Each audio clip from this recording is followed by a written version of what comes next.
સસલું અને ચામાચીડિયાની દોસ્તી। એક જંગલમાં એક સસલું અને એક ચામાચીડિયો રહેતા હતા।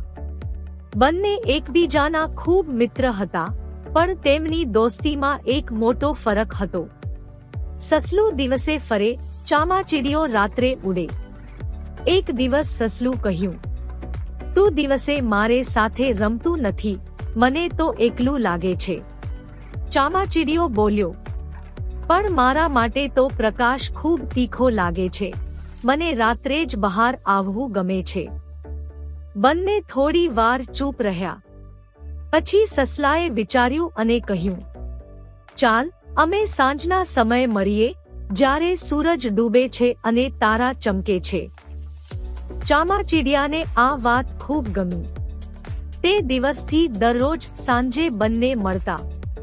સસલું ગાજર લાવતું, ચામાચીડિયો જંગલની વાર્તાઓ સંભળાવતો।